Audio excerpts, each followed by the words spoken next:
जय हिंद और नमस्कार साथियों, स्वागत है आप सभी का ग्रोथमोंट यूपीएससी के सनदी सेवा एवं अन्य प्रतियोगिता परीक्षाओं के लिए अति महत्वपूर्ण ऐसे संशोधित संपादकीय विश्लेषण के आज के यानी 10 मई 2021 के इस सत्र में मैं हूं आपके साथ ध्रुव जानी। मैं आशा करता हूं आप लोग जहां कहीं भी होंगे खुश होंगे, स्वस्थ होंगे और कोविड अप्रोप्रिएट बिहेवियर का चुस्त रूप से पालन करते होंगे। आज अगर न्यूज़पेपर ऑफ रेफरेंस और उनमें दिए हुए लेखों की बात करें तो एक ही न्यूज़पेपर ऑफ रेफरेंस में से हमें दो अच्छे लेख मिले हैं, यानी कि द हिंदू में से। दोनों ही लेख कोरोना महामारी के ऊपर आधारित है। दोनों ही लेखों में कोरोना के अलग अलग दृष्टिकोण देखे गए हैं। एक में लॉकडाउन कैसे हितावह है, कैसे अनिवार्य है, उसकी चर्चा की गई है, यानी कि लॉकडाउन की पूर्ण रूप से वकालत की गई है। वहीं जो दूसरा लेख है, उस दूसरे लेख में आजकल जो हमें जुडिशियल इंटरवेंशन का जो हमें दृश्य देखने को मिल रहा है, हमने कई सारे समाचार पत्रों में देखा, कई सारे समाचारों के माध्यम से जाना कि आज हाईकोर्ट विविध राज्यों की और सुप्रीम कोर्ट कोविड प्रबंधन में सरकार को दिशा निर्देश दे रहा है, कोविड प्रबंधन में एक्चुअली इंटरवीन कर रहा है, हस्तक्षेप कर रहा है। तो एक लेख उसके आधारित है जिसका टाइटल आपको दृश्यमान है, आउटरीच एंड ओवररीच, जो कि अपने आप में जुडिशरी के इंटरवेन के साथ जुड़ा हुआ है, जुडिशरी के कोविड मैनेजमेंट इंटरवेन के साथ। और वहीं जो लॉकडाउन गेन्स है वो जुड़ा है लॉकडाउन के जो है फायदों के साथ, कैसे लॉकडाउन करना हितावह है, कैसे लॉकडाउन करना भारत के हित में है, इत्यादि चीज़ों की चर्चा यहाँ की हुई है। दोनों ही लेख एवरेज है अगर कंटेंट की बात करें तो, मगर यहाँ हमें कई सारी चीज़ें जानने का मौका मिल सकता है इन लेखों से, और वे चीज़ें, वे माहितियाँ हमारी परीक्षा संबंधी ज़रूरियातों को पूर्ण कर सकती है। तो शुरू करेंगे आज की ये चर्चा। उससे पहले हमें यह कवर को एनालिसिस करना है। जैसे आप देख रहे हैं, आज भारत कोरोना की दूसरी लहर से जूझ रहा है। India is actually getting through the second wave which is actually deadly, which is actually more deadly, क्योंकि यहाँ कोविड प्रबंधन में खामियां हैं। जो इम्प्लीमेंटेशन है, जो प्लान्स है, जो टास्क फोर्सेस के दिए हुए रिकमेंडेशंस है, उनका इम्प्लीमेंटेशन नहीं होता, तो काफ़ी सारी खामियां हैं। पॉलिटी एंड गवर्नेंस के स्तर से भी खामियां हैं। वहीं कुछ एक नेताओं के निर्णय भी यहाँ गलत साबित हुए हैं, तो देखेंगे। तो इसलिए हमने यहाँ सबसे प्रथम तस्वीर कोविड सेकंड वेव की रखी है, जिसके तहत आज भारत गुजर रहा है और भारत को ये वेव भारी पड़ रही है। भारत के स्वास्थ्य क्षेत्र के ऊपर यह बोझ समान यह कोरोना की दूसरी लहर है। साथ ही में नीचे आपको शमशान देखेंगे, और जैसे कि मीडिया में कई सारी रिपोर्ट्स आ रही है कि लोग जो है वे बहुत ही तेज़ी से मर रहे हैं। सरकारी आंकड़ा कुछ और कहता है और वास्तविकता जो है वो कुछ और कहती है। तो यहाँ ये भी एक भेद है जो हमें देखना है, ये अंतर क्यों है वो भी हम लोग देखेंगे। और साथ ही में यहाँ नीचे लॉकडाउन की एक तस्वीर है जो बयां करती है कि अगर इस सेकंड वेव से बचना है, then we need to take a route of lockdown. हमें आर्थिक लॉकडाउन करना ही पड़ेगा, इकोनॉमिक लॉकडाउन करना ही पड़ेगा। भले ही आज हमारी रोजी चली जाए, आज हमारा रोजगार चला जाए, मगर अगर जिंदा रहेंगे तो फिर से नॉर्मलेसी होने के बाद, स्थिति सामान्यतः होने के बाद फिर से रोजगार उत्पन्न हो सकता है। तो ये सारी चीज़ें हैं, और इनमें भी देखना है हमें कि कौन से स्टेट आज दूसरी लहर के सामने लड़ने के लिए लॉकडाउन करने वाले हैं, या जो है ऑलरेडी जिन्होंने कर लिया है। तो इत्यादि सारी चीज़ों पर आज हम चर्चा करने वाले हैं। दोनों लेखों को कंबाइंड रूप से देखेंगे, क्योंकि एक ही विषय के साथ जुड़े हुए हैं, मात्र और मात्र कोविड प्रबंधन के साथ जुड़े हुए हैं। देखिए, ये प्रथम लेख है जो लॉकडाउन गेन्स टाइटल हमने देखा था, वो ये लेख है जो कि आज के द हिंदू में छपा है, बेनाम है। वहीं ये दूसरा लेख है आउटरीच एंड ओवररीच, वो भी द हिंदू में ही छपा है और ये भी लेख बेनाम है, मगर इनमें से कुछ एक माहिती हमें अच्छी मिलती है। साथ ही में हमने यहाँ हमारी तरफ से भी कुछ इनपुट लगाने का प्रयास किया है, ताकि हमें तथ्य जानने का मौका मिले और हमारी समझ और बेहतर बने। देखेंगे, आमतौर पे ये हमारा एजेंडा रहता है। सबसे प्रथम लेख में निष्कर्ष देखते हैं। इस निष्कर्ष के चरण में हम लोग लेख का आधार देखते हैं, उसको तपासते हैं, उसको समझने का प्रयास करते हैं कि किन आधार को लेकर यहाँ लेखक ने ऐसे लेख हमारे सामने रखे, हमारे सामने प्रस्तुत किए। तो उसमें निष्कर्ष में हम लोग लेख के आधार की बात करते हैं, आधार पर चर्चा। बाद में अगर कोई अच्छी माहिती है, अगर कोई लेख में लेखक ने अपना अच्छा संशोधन दिया है, कुछ तथ्य ऐसे प्राप्त जो है उन्होंने हमारे सामने प्रदर्शित किया है, सॉरी, या कुछ ऐसी आंकड़ाकीय माहितियाँ यानी कि कुछ डिजिट्स है in the form of facts जो उन्होंने हमारे सामने रखे हैं। तो ऐसी चीज़ों की चर्चा हम लोग यहाँ महत्वपूर्ण बातों में करते हैं, जिसे हम हाइलाइट्स ऑफ द आर्टिकल कहते हैं। Highlights of article. और वहीं अगर हमें ज़रूरी लगे तो हम लोग यहाँ संशोधित तत्वों को भी इस चर्चा में शामिल करते हैं in the form of input, ताकि हमारी परीक्षा ज़रूरियातों के लिए ये संपन्न हो सके, अच्छा हो सके। मगर आज हमें देखना है, वैसे चरण वाइज आज नहीं देखना है, हमें फेज वाइज हम लोग नहीं देखेंगे, मगर यह पूरी चर्चा को एक जनरलाइज्ड फॉर्म में देखेंगे। शुरुआत निष्कर्ष से करेंगे, मगर बाद में महत्वपूर्ण बात है वही संशोधित तत्व दोनों को मिश्रित करके हम आपके सामने रखने का प्रयास करेंगे। तो देखेंगे सबसे प्रथम निष्कर्ष में, जैसे मैंने आपको बताया कि आज भारत में सेकंड वेव चल रही है और सामने जो कोविड प्रबंधन है, कोविड-19 मैनेजमेंट या कोविड-19 पेंडेमिक मैनेजमेंट कहना उचित रहेगा,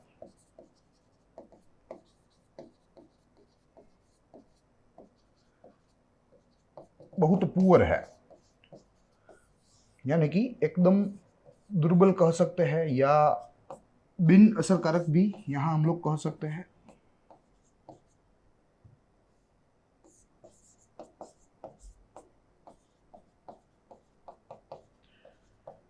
और इसकी वजह से आज पूरे देश में कोरोना बहुत ही तेजी से फैल रहा है। इतना तेजी से तो पहली वेव में भी नहीं फैला था। और आज विश्व में पिछले कई दिनों से 4 लाख से अधिक नए संक्रमण के मामले सामने आ रहे हैं। प्रतिदिन 4000 लोगों से ज़्यादा लोगों की मौत हो रही है। ठीक है, तो इन सारी चीज़ों के पीछे कई सारे कारण हैं। कौन जवाबदार, कौन जिम्मेदार होगा, कौन जो है इसका जवाबदेही होगा, ये सारी चीज़ें हैं जो कि अपने आप में एक राजकीय एंगल रखती है, राजनीतिक एंगल रखती है। मगर यहाँ एज ए स्टूडेंट हमें अन्य कुछ चीज़ों को यहाँ तपासना है और इसमें हम लोग 3 प्रश्नों को देखेंगे आज, और इन 3 प्रश्नों का जवाब इस पूरी चर्चा में ढूंढने का प्रयास करेंगे। जिसमें से सबसे प्रथम प्रश्न है,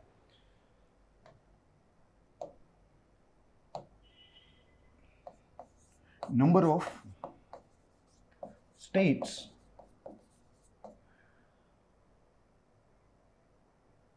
which ordered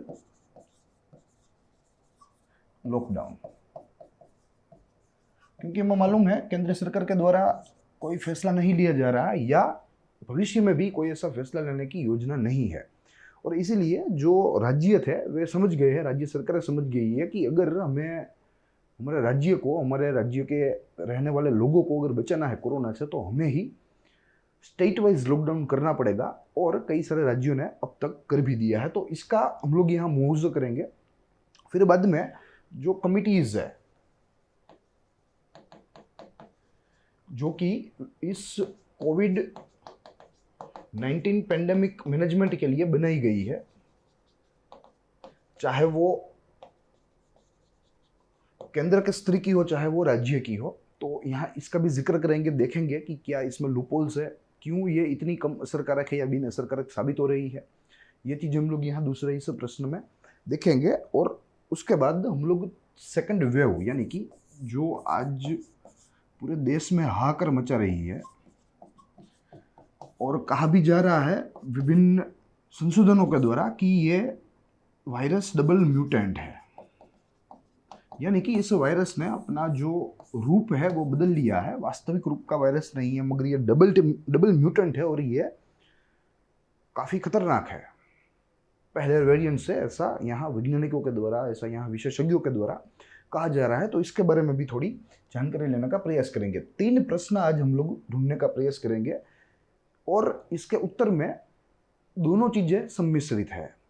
लेखक की महत्वपूर्ण बातें भी सम्मिश्रित है और हमारा जो यहाँ इनपुट है, हमारा जो यहाँ रिसर्च है, वो भी इसमें समाहित है। सारी चीज़ों को साथ में देखेंगे। सबसे प्रथम इसमें से हमें मुद्दा देखना है और ये मुद्दा है नंबर ऑफ स्टेट्स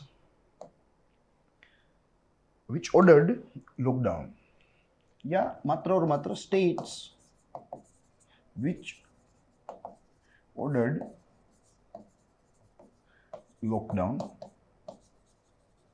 काफी सारे हैं, आज लगभग 12 राज्य ऐसे हैं, इंक्लूडिंग, मैं इनका नाम बोल रहा हूँ, including Delhi as a national capital territory, Maharashtra, West Bengal, Uttar Pradesh, Haryana, Bihar, Odisha, Jharkhand, Madhya Pradesh, Himachal Pradesh, Andhra Pradesh and at last Kerala.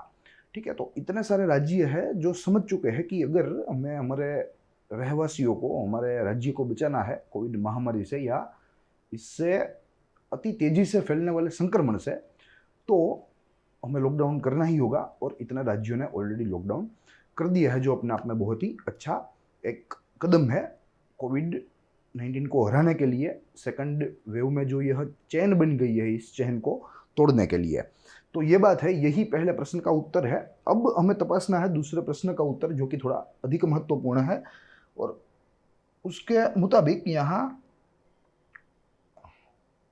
पहले तो हमें ये देखना है कि सरकार जो है वो प्रबंधन करने के लिए किस प्रकार का मैकेनिज्म उपयोग में लेती है। तो यहाँ कमिटीज़ या टास्क फोर्स कह लीजिए, या आप कह लीजिए काउंसिल, ठीक है, तो इस प्रकार की बॉडीज़ बनाई जाती है जिसमें विशेषज्ञों को शामिल किया जाता है, आईएएस ऑफिसर्स को शामिल किया जाता है, रिटायर्ड ब्यूरोक्रेट्स को शामिल किया जाता है, जो कि थोड़े अनुभवी हो, और उनके अनुभव का उपयोग यहाँ कोविड प्रबंधन में करने का जो है उद्देश्य सरकार के द्वारा रखा जाता है। तो अगर इन कमिटीज़ की बात करें तो सेंटर के स्तर पर भी और स्टेट्स के स्तर पर भी काफ़ी सारी कमिटियाँ गठित हुई है, काफ़ी सारी कमिटियाँ, और इन कमिटियों को काफ़ी अलग अलग नामों से भी जाना जाता है।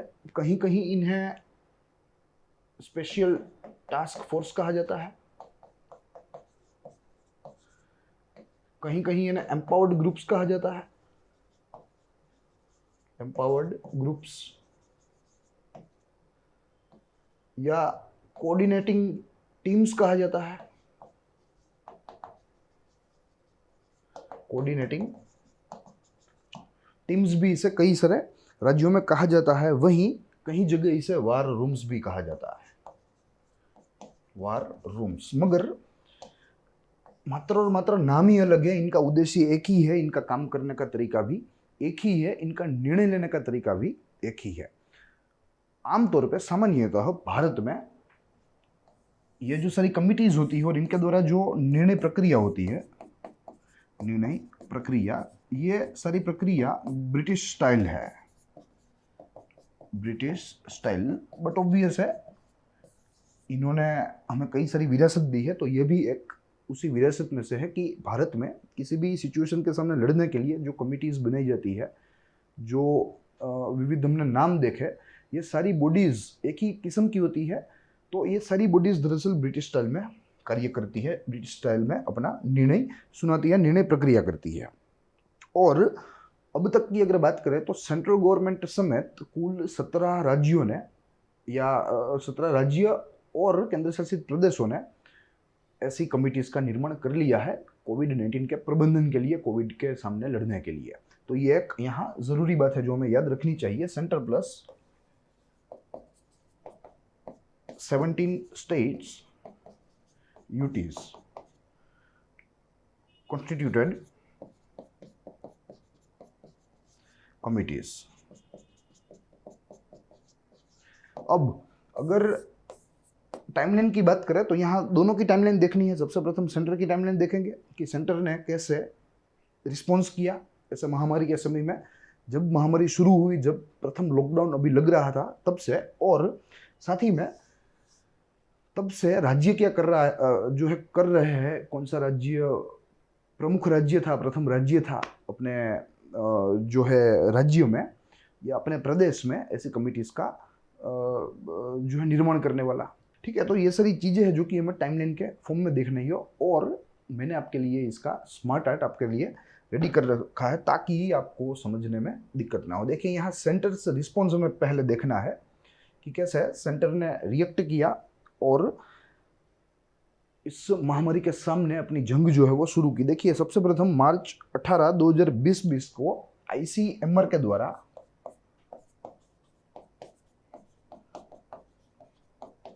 एक कमेटी का गठन हुआ या समिति का गठन। नीति आयोग के सभ्य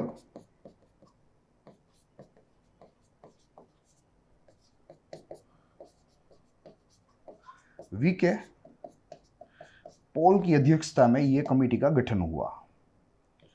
पॉल की अध्यक्षता। कोविड महामारी से लड़ने हेतु सरकार का ये प्रथम कदम था केंद्र सरकार के द्वारा और आईसीएमआर के द्वारा। और ये एक जो कमेटी थी ये हाई लेवल कमेटी थी। It was a 21 member high level committee which was constituted to defeat Covid या टू मैनेज कोविड। फिर बाद में मार्च 24 जब नरेंद्र मोदी ने राष्ट्रीय स्तर का बहुत ही, आप कह लीजिए कि बहुत ही सख्त नेशनल लॉकडाउन घोषित किया। राष्ट्रीय स्तर का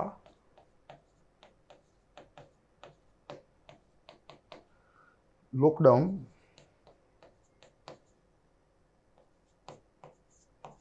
घोषित।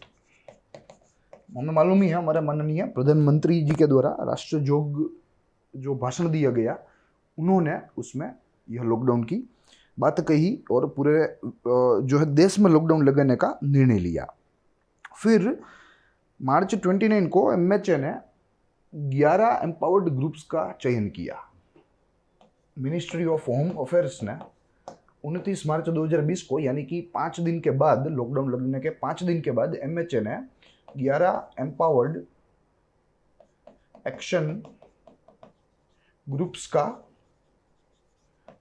जो है चयन किया या उनको बनाया, जिसमें लगभग 79 सभ्य थे।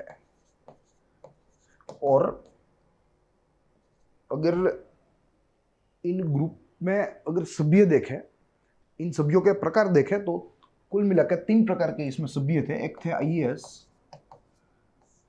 इंडियन एडमिनिस्ट्रेटिव सर्विस के जो है लोग होते हैं वे थे। फिर बाद में कैबिनेट सेक्रेटेरिएट के लोग थे, कैबिनेट सेक्रेटेरिएट के प्रतिनिधि थे, रिप्रेजेंटेटिव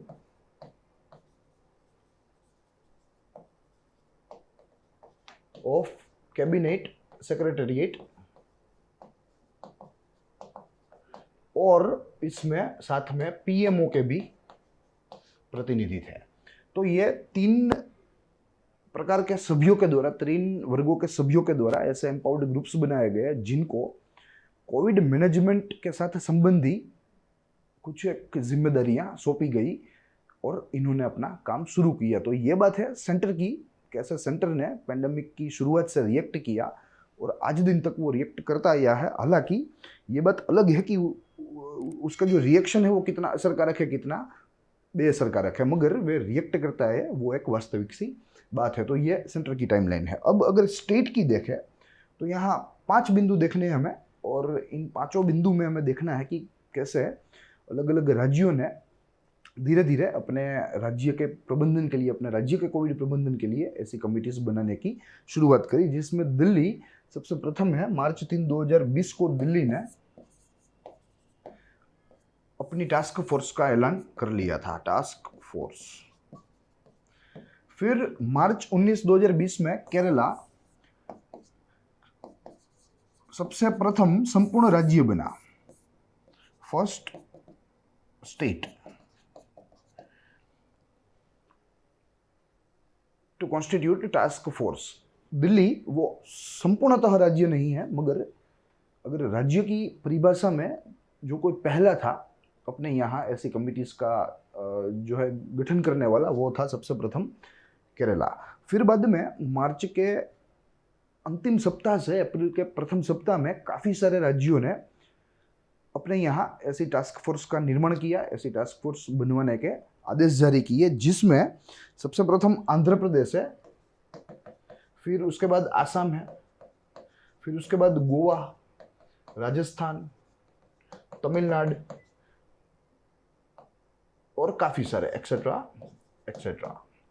ठीक है, तो यहाँ एक बड़ा लॉट था राज्यों का जिसने अपने यहाँ कोविड प्रबंधन के लिए ऐसी कमिटीज के निर्माण के आदेश जारी किए। फिर बाद में नवंबर 2020 में महाराष्ट्र ने अपनी टास्क फोर्स का ऐलान किया और फिर उसके बाद दिसंबर 2020 में गुजरात ने अपने यहाँ टास्क फोर्स का निर्माण करने का आदेश जारी किया। तो कुल मिला के आज दिन तक केंद्र सहित दूसरे 17 राज्य व केंद्र शासित प्रदेशों में आज कोविड टास्क फोर्स कार्यरत है। एक नया अलग नाम से, मगर उनकी जिम्मेदारियां एक ही है।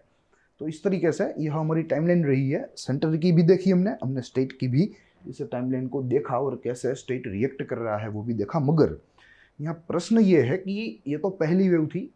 पहली वेव में तो वायरस जो है वो अभी देश में आया ही नहीं था पूर्ण रूप से, मगर आज की परिस्थिति अलग है। आज वायरस हमारे देश में मौजूद है, हमारे आसपास मौजूद है, हमारे घर में भी मौजूद है।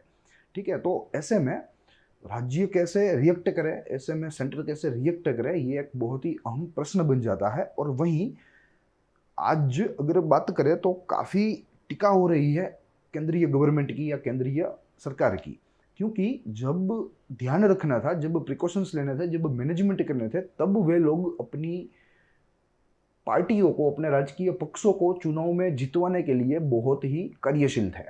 इतना कार्यशील थे कि वे लोग पीछे से कोविड का प्रबंधन ही भूल गए थे।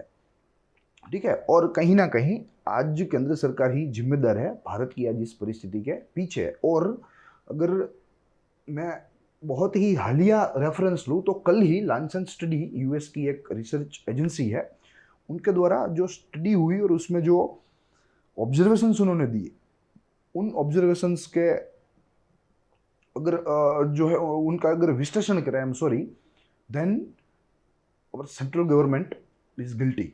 तो हमारी जो केंद्र सरकार है वो गुनहगार है आज की इस परिस्थिति के लिए। तो ऐसे भी रिपोर्ट्स काफ़ी सारे सामने आ रहे हैं। तो ऐसे समय में ये देखना थोड़ा ज़रूरी हो जाता है कि कैसे प्रबंधन किया जा रहा है। प्लस आज डबल म्यूटेंट की बात है। पूरा विश्व भारत के वेरिएंट को बहुत ही खतरनाक गिन रहा है और भारत को आइसोलेट करने का प्रयास कर रहा है। भारत के नागरिकों को, जिन लोगों की ट्रैवल हिस्ट्री है और उसमें इंडिया है, तो उन लोगों को भी आइसोलेट करने का प्रयास किया जा रहा है, क्योंकि अपने आप में ये डबल म्यूटेंट बहुत ही हानिकारक है, बहुत ही खतरनाक है। और हालिया जो यूके का एक स्टडी आया उसमें कहा गया कि बाकी सब तो ठीक है, मगर उन्होंने अपने नागरिकों को ये चेतावनी दी, उन्होंने अपने नागरिकों को अलर्ट बनाया कि आप भारतीय वेरिएंट से बचे रहिए। भारतीय वेरिएंट बहुत ही खतरनाक वेरिएंट है और आज यही वेरिएंट हमारे देश में तबाही मचा रहा है। इतनी तबाही कि आज सारे अस्पताल फुल है। सिविल हॉस्पिटल्स की बात नहीं है, कम्युनिटी हॉस्पिटल्स की बात नहीं है, वो तो फुल ऐसे ही रहता है, मगर यहाँ प्राइवेट हॉस्पिटल्स भी फुल है। हमारा हेल्थ स्ट्रक्चर जो है, हेल्थ इंफ्रास्ट्रक्चर, वो लगभग क्रश हो गया है। ठीक है, और एक इमरजेंसी का दौर है जिसके तहत हम लोग आज गुजर रहे हैं। और इसीलिए यहाँ सेंट्रल गवर्नमेंट और स्टेट गवर्नमेंट के इसी फेलियर को देखते हुए यहाँ कोर्ट्स जो है वे अब सामने आ रही है, बता रही है, सेंटर को निर्देश दे रही है, दिशा निर्देश दे रही है, आदेश दे रही है और कह रही है कि आपको कोविड प्रबंधन अच्छे से करना चाहिए। आप कोविड प्रबंधन अच्छे से नहीं कर रहे हैं। यहाँ कोर्ट हॉस्पिटल बेड्स की अवेलेबिलिटी को भी देख रही है, ऑक्सीजन अवेलेबिलिटी को भी देख रही है, साथ ही में जो लाइफ सेविंग ड्रग्स है जो यहाँ दिए जाते हैं, जिसमें हमें मालूम है कि रेमडेसिविर एक प्रमुख इंजेक्शन है जिसका डोज यहाँ कोरोना मरीज को दिया जा रहा है, तो उसकी भी प्राप्यता हो, ऐसा सुप्रीम कोर्ट यहाँ जो है प्रयत्न कर रही है। मगर यहाँ एक हवा ये भी उठ रही है कि क्या जुडिशरी देश में एग्जीक्यूटिव के काम को अपने पास ले रही है? क्या यहाँ जुडिशियल ओवर रीच हो रहा है? क्या यहाँ एग्जीक्यूटिव को सप्रेस किया जा रहा है? तो ये भी एक हवा चल रही है। मगर यहाँ ये कहना ज़रूरी है कि देश हित में अगर ऐसा लगता हो कि सरकारें निष्फल हो रही है, चाहे वो केंद्र की हो चाहे वो राज्य की हो, तो यहाँ जुडिशियरी अपने हाथ में पूरे प्रदेश की, पूरे देश की धुरा निसंदेह ले सकती है। उसमें में कोई दिक्कत नहीं होनी चाहिए। तो ये सारी चीज़ें हैं जो कि मैं यहाँ से समझनी चाहिए। प्लस रिसेंटली कर्नाटका जो हाईकोर्ट है कर्नाटका की, उसने एक ऑर्डर दिया सेंटर को कि आपको प्रतिदिन कर्नाटका स्टेट को 1200 टन ऑक्सीजन सप्लाई करनी ही चाहिए प्रतिदिन। तो सुप्रीम कोर्ट में ये मुद्दा केंद्र सरकार ने उठाया और इस मुद्दे को पूर्ण रूप से जो है वॉइड गिनाया इस निर्णय को और कहा कि अगर ऐसे ही प्रति राज्य की हाईकोर्ट है अगर ऐसा इंटरवेन करेगी, ऐसा हस्तक्षेप करेगी, तो कोविड प्रबंधन जो है उसका कार्य लगभग लगभग शून्य हो जाएगा। ठीक है, तो यहाँ ये भी एक बात है, एग्जीक्यूटिव ओवररीच की भी बात है, जो एडमिनिस्ट्रेशन है, गवर्नमेंट एडमिनिस्ट्रेशन, उसके फेलियर की भी बात है। डबल म्यूटेंट एक खतरनाक वायरस है जो कि आज भारत में फैल रहा है, जिससे आज भारत में कहर बस रहा है, जो है बढ़ रहा है, तो ये इसकी भी बात है। तो ये सारी चीज़ें हैं, विभिन्न मुद्दे हैं, और इन मुद्दों में से ही हमें जो है हमारा रास्ता निकलना होगा। फिर यहाँ एक आखिरी बात, डबल म्यूटेंट हमें देखना है।